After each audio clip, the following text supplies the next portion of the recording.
Welcome, one and all, to Metal Mythos Aftershock, the companion piece to my long-running Metal Mythos series, wherein we talk with the artists themselves, settle the rumors, and BTFO the blathermouth.com clickbait while waving the fist of metal in unison. And today's guest, as such, is utter perfection for precisely that purpose. He requires absolutely no introduction, so fuck it, I'll do it anyway.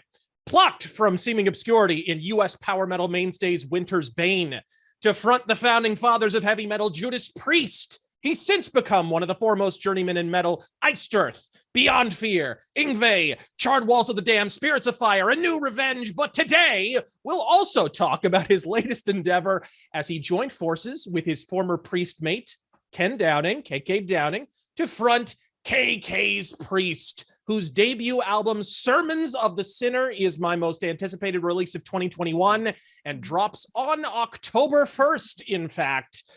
So today we treat with the iron pipes of a man I am unashamed to admit is my favorite metal vocalist, Ripper Owens. Thanks a million for joining me, sir. Thank you. Listen, if you were going to list all the bands I've been in, that would have taken the whole show. Right. You're like one of those like Joe Lynn Turner types. He's been in like a million different things, for crying out loud. People I say, hey, you should do one project. I said, well, then I would have a job. I'd have to have, I get to sing for a living, and I'll sing whatever. I love to sing. Right. It's not bad work if you can get it. I believe, speaking of which, I heard in an MTV documentary, which are always factual, that some of your earliest singing was actually in the church choir. Is this accurate, or is it MTV as usual? What's the deal with all that? Well, I did. I was in choir. I was in high school choir and, all that stuff. That's how I was easy to get past. I wasn't very good at math, so I could sing in like 4 different choirs during the day. But the church, my choir teacher was like, hey, the church around the corner needs people in the choir, and they'll pay you a little bit to sing in it. So I got paid a little bit of money to sing in the church choir. Right on. So it all started with Priest. What's going on? I guess that's my first paying gig was singing in the church choir, which it's funny because in the movie Rockstar, they kind of used that. A little bit. They did. I just remembered that. They stole that from. They stole that idea because they stole as many little ideas. I just forgot about that. I just remembered. They stole a lot of little ideas, so that's where they got that. Where I sang in the church choir, and do you feel like it helped your technique at all? Like you learned kind of the basics, or what? Or was it pretty much just a way to get some strange? Probably not church choir teaching me much, but choir itself did. I mean, I was in madrigals, men's glee, select choir, music theory and history in high school. I took everything, snare drum. I was taking, a little bit of everything when I was in high school. I was alto saxophone, so I didn't get any tail. No, that wasn't happening. a tenor in high school.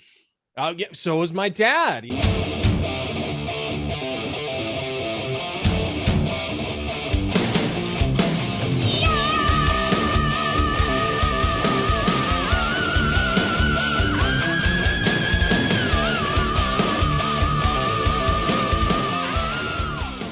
You start out, some of your earliest recorded work was in Winter's Bane on the superb Heart of a Killer record. Now, yes.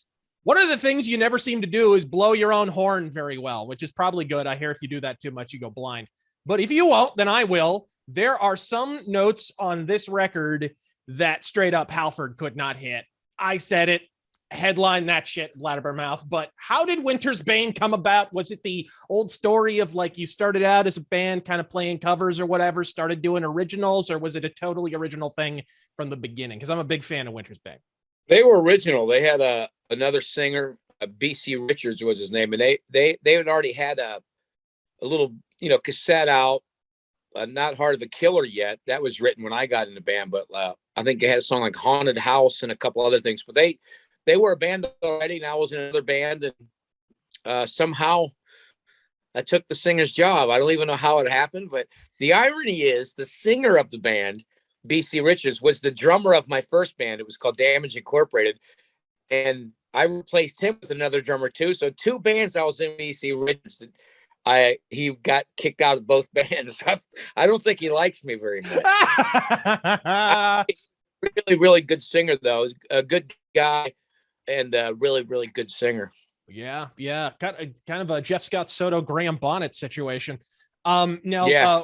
Winter's Bane would continue later on. They would actually become Christian a little bit later. Was this something you foresaw? Like, were they rocking with Jesus back then, or were they blasting Striper at you? Wait a minute. There's no way I'm religious. No, there was some Christian stuff a little later. Yes, a little bit later. I think after they reformed. Yeah. But, oh, well. This surprises you. So you start out in choir and you're the guy who's surprised. By the way, when are you joining Striper? When is that happening? I love Striper, but I do too. I didn't know that they did that. Listen, I think it's fantastic. Sing about whatever you want. Yeah, exactly. That's great. So he could, a couple of them could have used a little bit of the Lord, so that was good.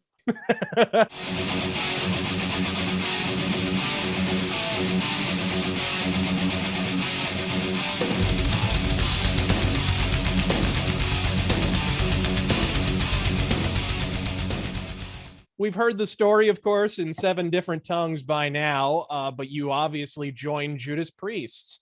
There's a whole audition process. We all know some of the names that were bandied about, but you wind up winning out because you've kind of got that Halford vibe in the higher ranges, but you've also got a different character, unique character to your own voice that was yours. And you join up for my personal favorite Priest record, Jugulator. You come into a situation where the band are kind of hanging a hard left. There's like the thing that they've said is there's kind of missing Priest albums in between Painkiller and Jugulator, where like they had progressed. And so obviously by the late 90s, they would have been way heavier. Did you feel like the band hanging a hard left, whatever, you were automatically going to be the guy who changed Judas Priest, you were going to get the blame, in other words, if people didn't like it? Or did you like the stuff they were writing at the time? I love Jugulator and Demolition. I loved them both. Of course I was going to get it. I mean, you're talking about a band that changed almost with every record. Yeah. I don't think when Turbo came out, they all blamed Rob Halford and hated him. Right. Exactly. So I understand it. I mean, but when people say that it's not a Judas Priest record, like I've always said, they've always changed. I mean, they've changed. The only 2 records that were ever the same was Defenders and Screaming. That was the only 2. But I was, listen, there was a unit with Rob and Glenn and KK. It was a it's a hard thing to do, and it made it harder for me because heavy metal was pretty much non-existent when I made Judas Priest. I mean, 1996, 97, 98, 99. Heavy metal was horrible. I mean, I was going to just ask that. Yeah, I was going to say, did you feel, because you're stepping into a situation where not just Judas Priest are uncool, but metal is uncool, and you're kind of hanging hard left creatively at the same time? That has nothing to do with you. They already had the songs written. Did you feel like in a way you were kind of a little bit sort of set up to fail? You didn't fail, you succeeded, but it was, did you feel like it was kind of like that? You were stepping into kind of a thankless situation. I didn't feel like it at all, man. I was living the life.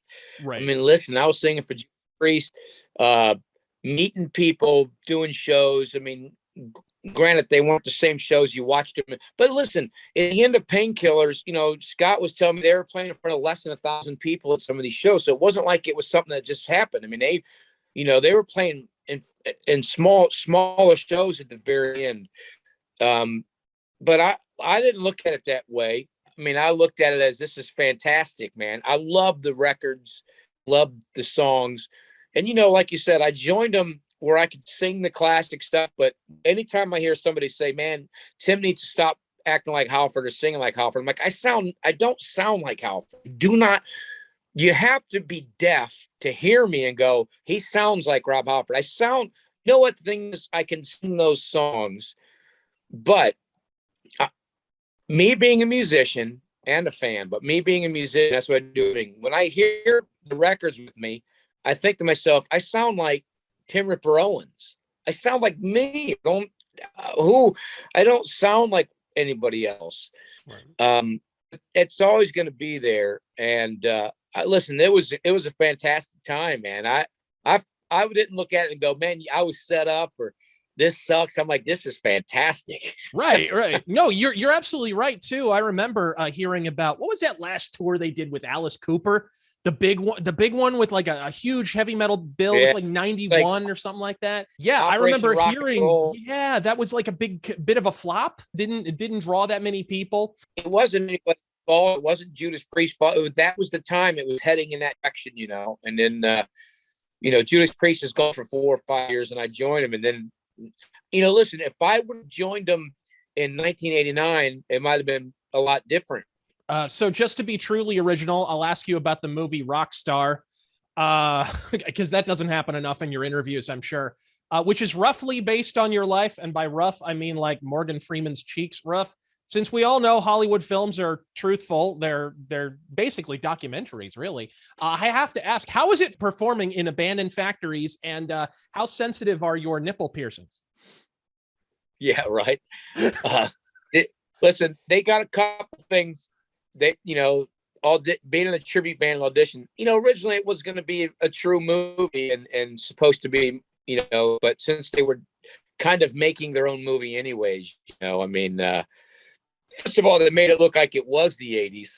Yes. They made it look like some stalking fan at the age of, 28 or whatever.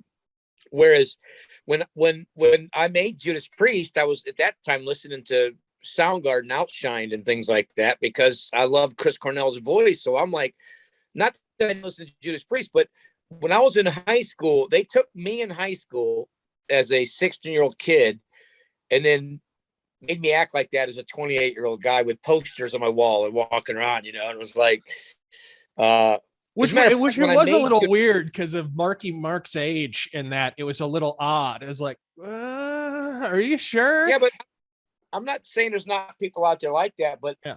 When I made Judas Priest, I wasn't in a Judas Priest tribute band. I was actually in a Seattle tribute band when I made Judas Priest. Did you know anyone involved in the film? I know a lot of metal guys and your peers and such. Were Jeff Pilson from Dokken made his acting debut in it. Your singing voice is provided by Jeff Scott Soto. I'm so sorry. Did you know anyone who was involved in the whole thing?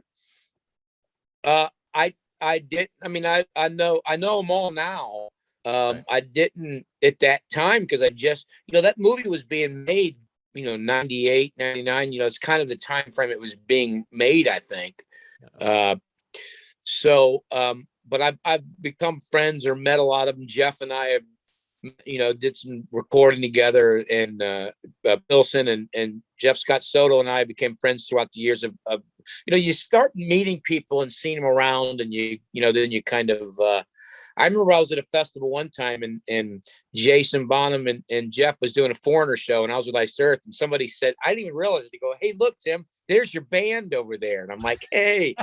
So I remember we took a photo together. I don't know whatever happened with it, but I'm sure you know Zach Wilde at this point. Zach and I met throughout the years, and a few times, and one of those backstage kind of things. I think we did the 50th Marshall anniversary party together. We hung out there, and that stuff. Very cool. I know priests were involved in the movie early on in some capacity. Do you have any idea why they decided not to be associated with the movie? Apart from hearing you were going to be played by Marky Mark.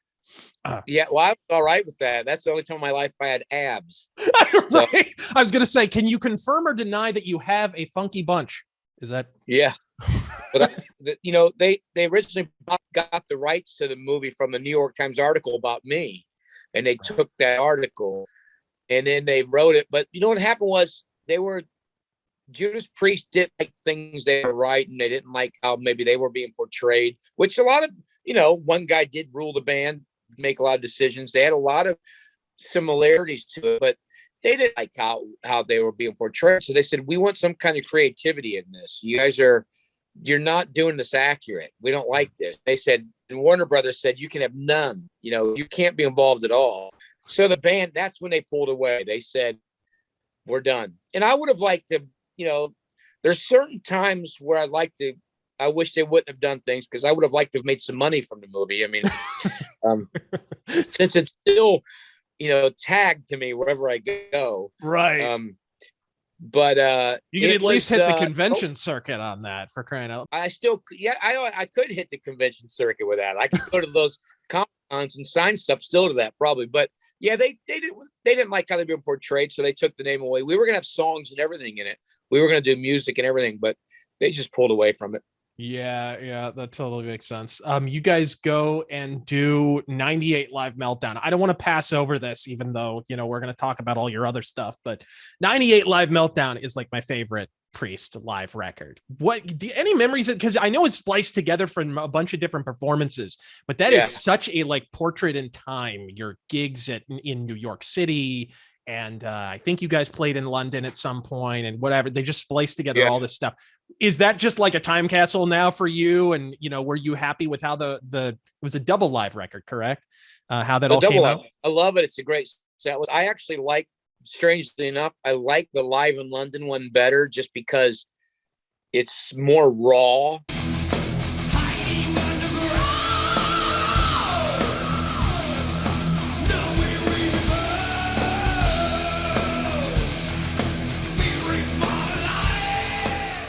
There's, it's just something about it that there's more mistakes, there's more flat notes, but it's the whole road story. I got off an airplane from Japan. We went and did this. We videoed it all day, but Meltdown is great. And, that was one of the first times we did Diamonds and Rust. Yes. And I think that was that recording actually of that song might have been one of the first times we did it. Yeah. So kind of funny. So that meant a lot, because that became a real staple of when I was in the band and the version I did. Still was after, if I remember correctly. It still was. Yeah. And I still, they do a different version. He doesn't do the high notes at the end like I did. They changed the end. They brought back the third verse as well, and they don't do the ending high notes and all that stuff that I did.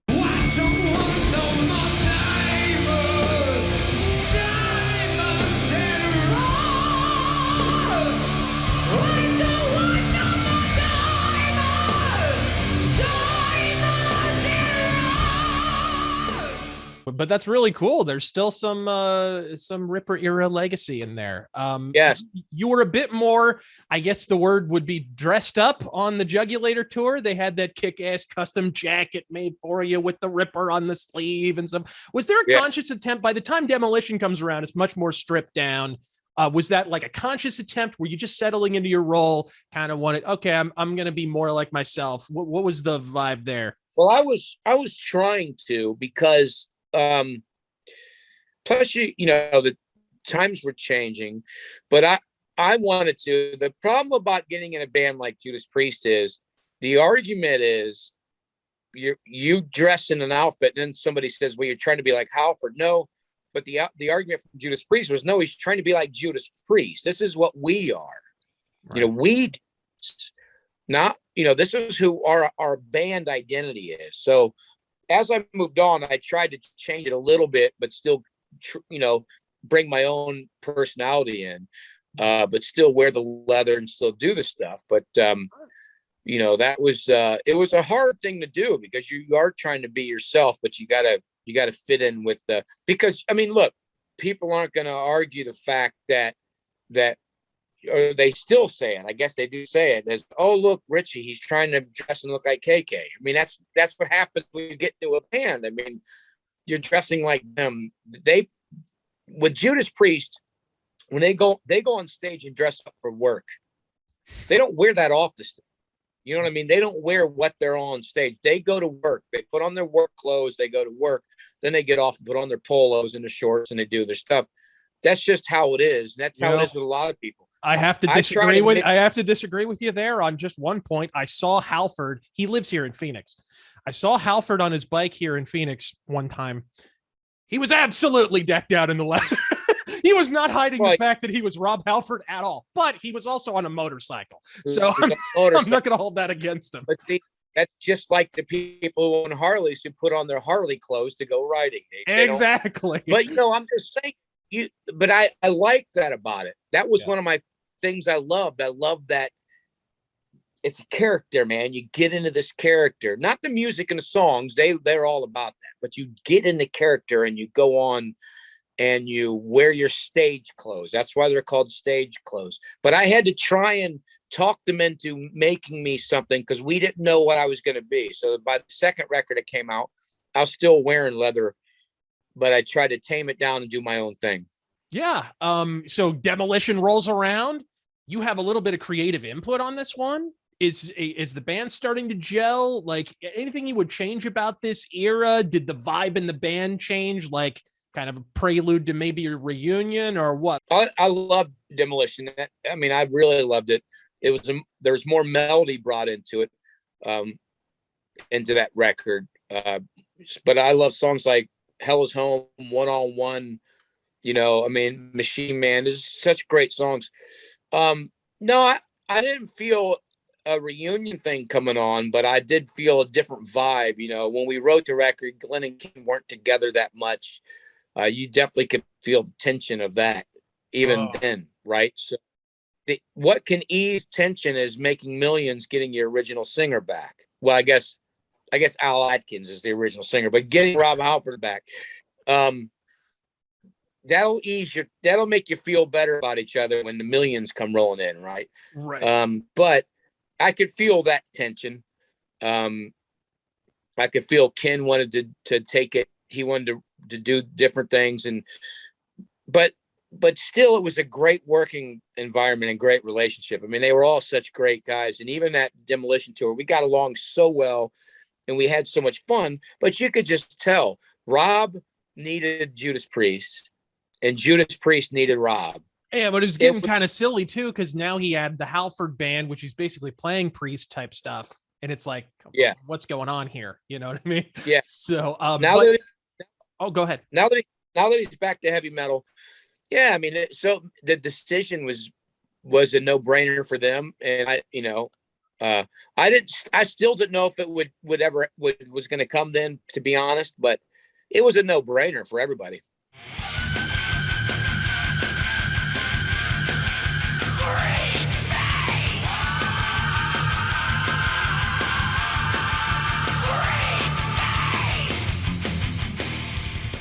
You were kind of doing Iced Earth while you're in Priest, or before you technically had left, or was that sort of a side? Was it a side thing, or did you only formally join Iced Earth after that was already over? Because it's kind of ambiguous. It's always been ambiguous for me. I joined Iced Earth after I officially joined, but I recorded the Glorious Burden record while I was in Judas Priest, but not as a member. It was like, okay, Matt left the band.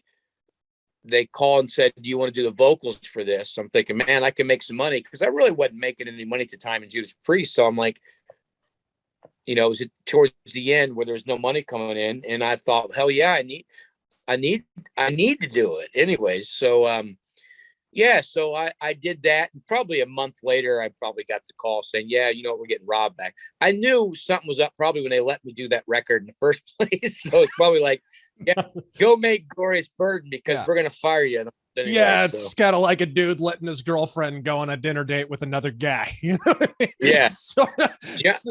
So in my eyes, this is like the metal album of the millennium. I love this record. If anyone wants to know what you're about, this album's it for me anyways.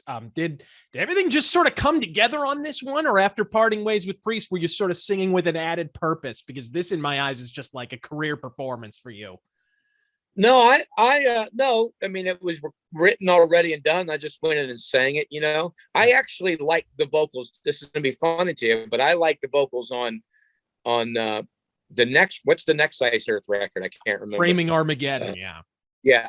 I like the vocals. I think that's a better, all around better vocal performance. It's really strange that I say that, but it sounds more natural and better. But the thing about Glorious Burden, I mean, the Gettysburg piece is just unbelievable.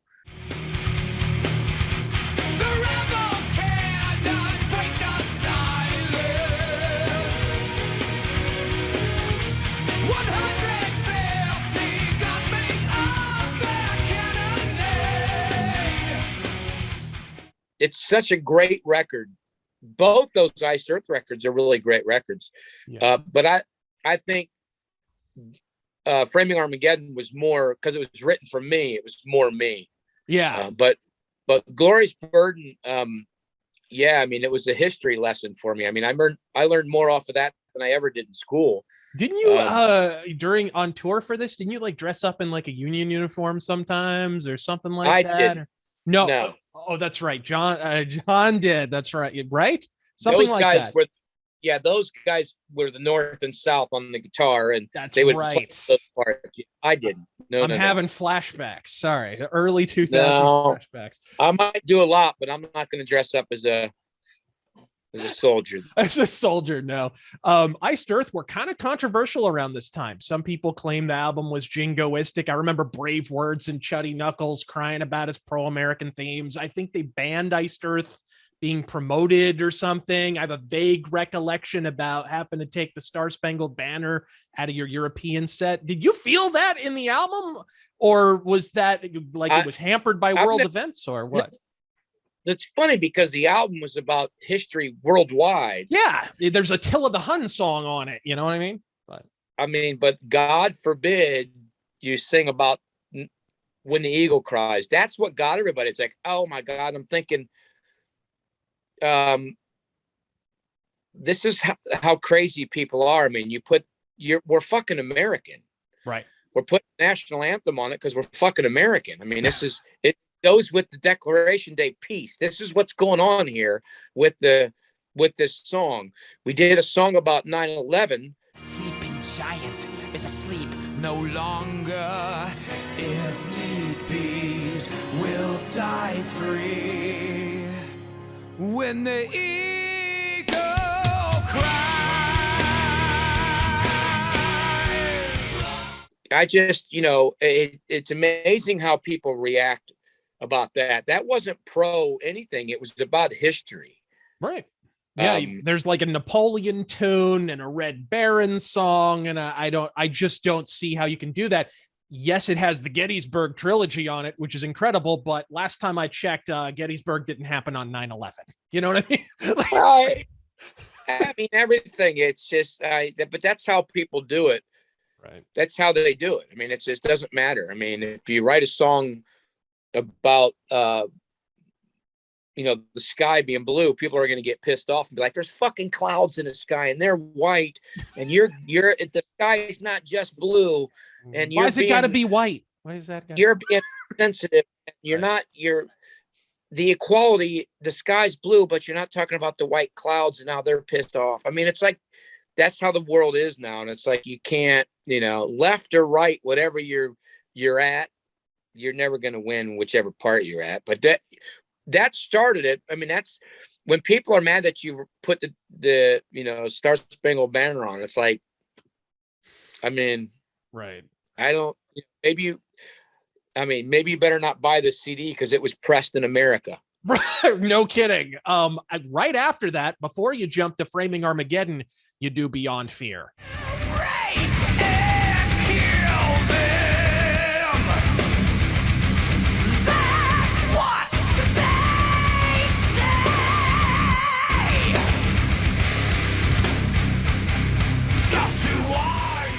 Beyond Fear, I produced a band around here called Spawn, and John Capri was in that.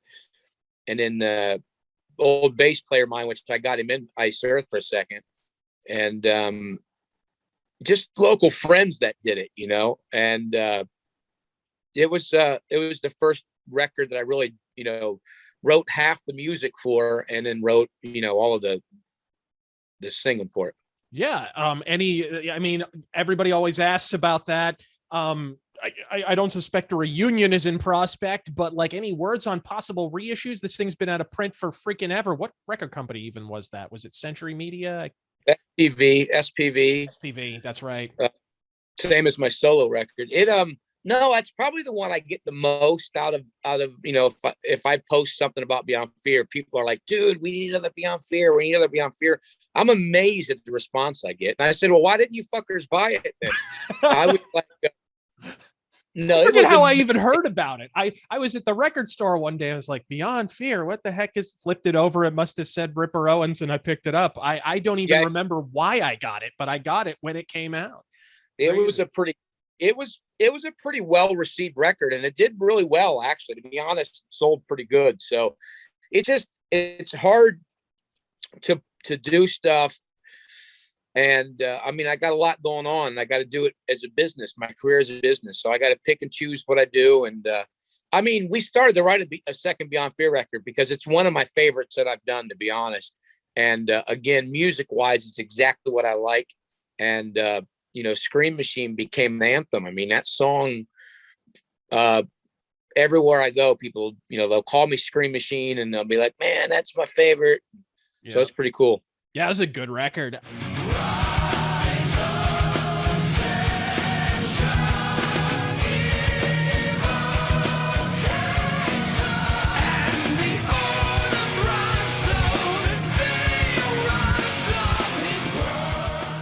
So Framing Armageddon comes out. You're talking about how much you love the vocals. I don't understand why they're buried so low in the mix. How was it recording your vocals at the bottom of a well? I didn't hear that as much. I actually heard that a little bit more on a few other records. I didn't hear that. Oh yeah, we'll talk about those. Go ahead. I dug the record though. I really did. There was a lot of great songs, and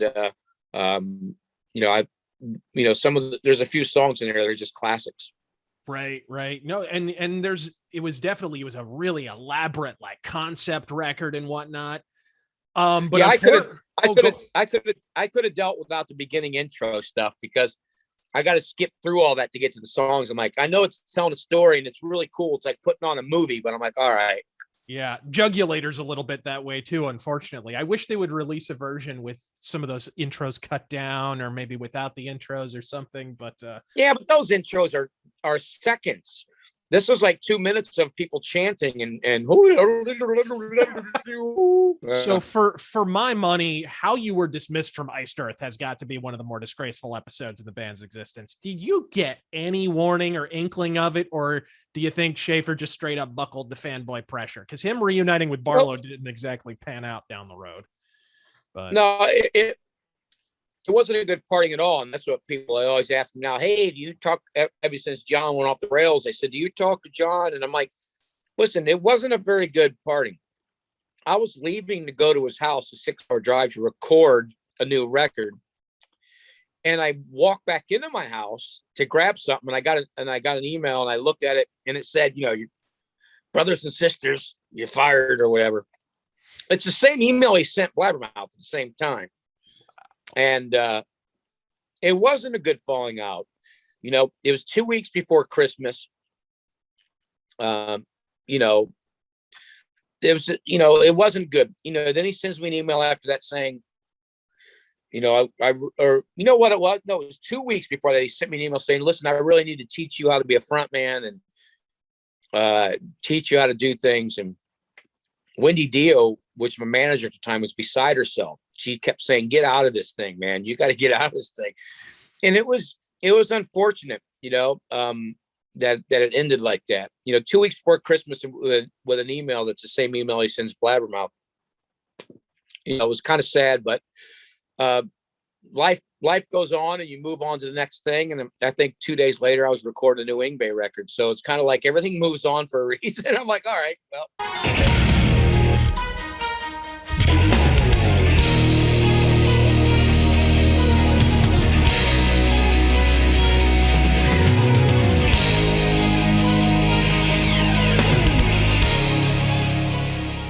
I was going to talk about that because Perpetual Flame, last good Yngwie album, is awesome record. Kind of came out of nowhere. I get this vibe, and you can maybe sort me out on it or whatever, because everybody, Yngwie has become a caricature in some quarters.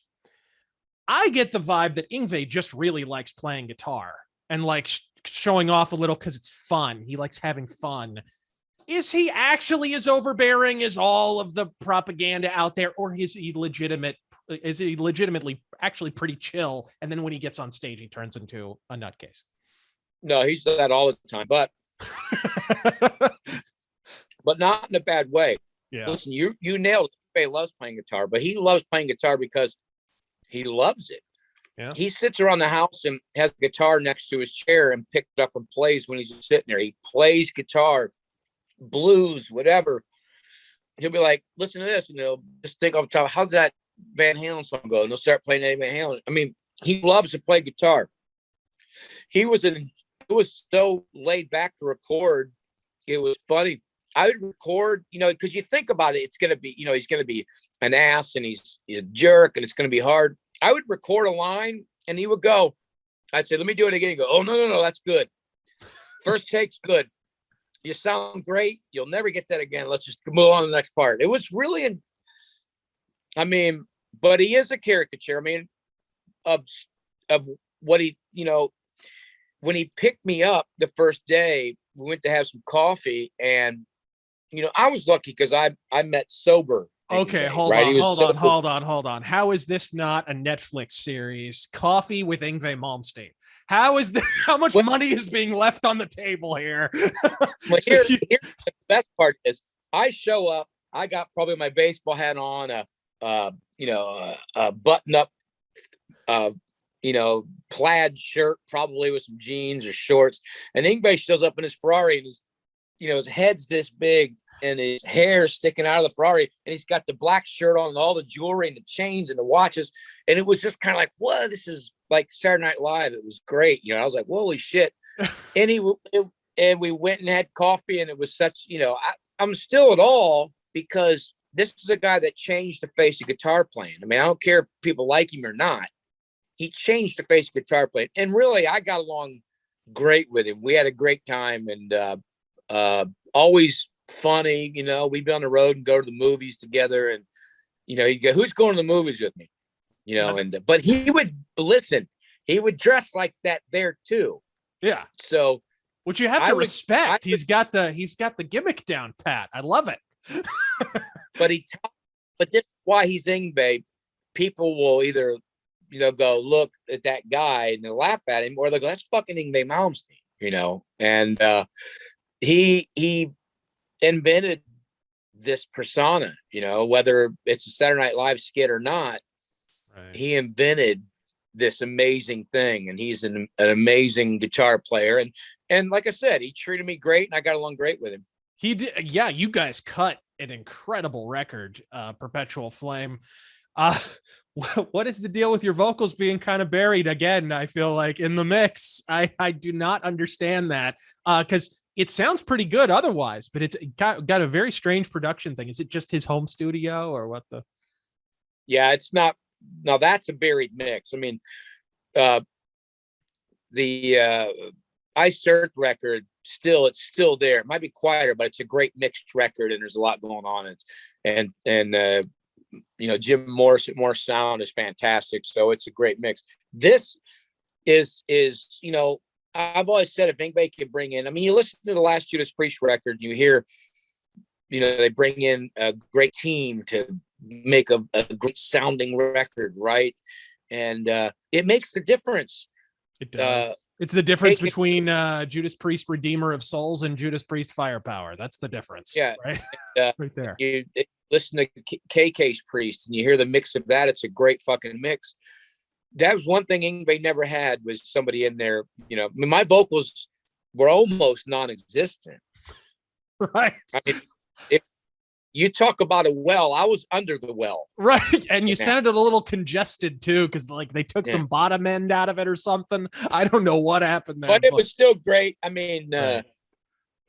Is it true? Now I have to ask with that, is it true? I've just assumed that the second album, Relentless, was literally just leftovers from the first one.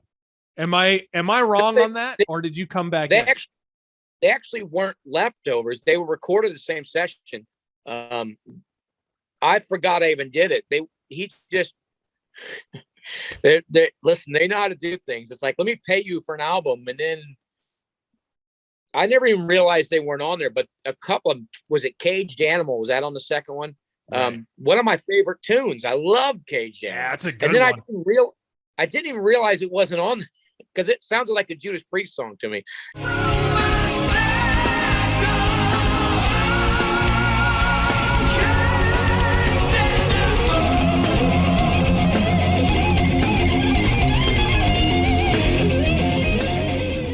And I was like, all of a sudden I see an advertisement, Yngwie's new record. I'm like, with Ripper Owens. Well, they probably didn't put Ripper Owens because they didn't let people advertise my name. But I realized I was singing on. I'm like, wait a minute. Right. So but they were smart because they got one session, paid me, and was able to make it for 2 records, you know. But it wasn't leftovers. It was ones that still it was all the same sessions. Right. Yeah. And I assume the Michael Jackson cover was in there. I'm a big Michael Jackson fan, by the way. No, and that's a horrible fucking song by me. And no, I was on tour in South America, a solo tour, and I was sick. And they said, "Can you do this?" I'm like, "All right." So I found a studio in between shows and went sing it. It's so I really wish I was healthy and could have given. I sounded really bad. It's one of the worst songs. It is the worst I've ever sang on a song ever that's out there. It's fucking god awful. I don't even. It's terrible. But I actually found out I had salmonella, and that's why. I kept singing until I lost my voice. It destroyed it at that time. But wow, but where did you find a Chipotle in South America? That's strange. Yeah. And before we move off of Yngwie, I of course have to ask the golden question. Everyone's got to be wondering: do you think Yngwie would be willing to give you singing lessons? I mean, he sounds so great. Well, he doesn't like all of it. I like Yngwie, and I have nothing bad to say about him, but he doesn't have anything good to say about a singer, that's for sure. Yngwie doesn't like his singers that much, so he doesn't like to say very good things about us. But I that's all right. I have nothing bad. I don't burn any bridges. I would sing with Yngwie again. My mind was blown when you were lumped in with all those, all the people that he was bashing. Well, it's Yngwie on his social accounts, but we know they're not run by him, right? But I was surprised when that statement included you, because I was like, when has he ever said anything negative about Yngwie ever? Like, I never got the inclination that you guys had any issues at all. Very strange. Even when I quit Yngwie, I didn't even announce it that I quit. No one even knew I quit. I didn't call anybody and tell them. So when he was on tour the next year, he never told anybody I was going either. So people were like, "Hey, so you're coming to Chicago?" I'm like, "No, I haven't been in Yngwie for a year." I just didn't even do that. Wendy Dio called management and said, "Tim is going to quit, to give you time to find a proper singer that can tour all the time." I never even announced that I quit. So. Okay. From there, you do some side projects. Spirits of Fire, I loved. New Revenge, I'm digging. Charred Walls of the Damned. You were even on Bar Rescue, and some other stuff. But now it's all about KK's Priest. Raise your fists in the air. Let's rock the nations everywhere. Did you think this would be a full-blown studio project when you joined? I know you did the one-off gig, but did you assume this was going to be a full band or what? Not when I did that. I mean, first of all, Ken knows how busy I am. I have new 3 Tremors coming out. I tour a lot with that, which I have an American 3 Tremors tour in November. We're doing American tour. Very cool. And I just did a band, a couple other things. I did a Pyramid, which is a prog metal band, which is really killer. The vocals are killer on that. And I did a Leviathan project. But so Ken's like, you have time to do a band? Because I don't want to make it a project. I want to make this a band. You want to do this thing? And I was like, absolutely. I'm 100% in. Whenever we're ready to go, it's all about KK's Priest. Because he doesn't do those things. He's never done that in his career. He's an original member of Judas Priest, one of the founding members who's only done Judas Priest in his life. Right. And I knew he had the fire, and I knew it would be traditional metal. And when I heard the songs, I heard people was like, "Well, that kind of reminds me of Judas Priest," and I said, "No, that reminds me of KK Downing." Right. Now you know what influence part that Ken had in the band. Now you know his influence. When you hear Rock and Roll of Sad Ones of Destiny, when you hear that traditional stuff going on, these licks, it was a big, that was KK. There's no better feeling.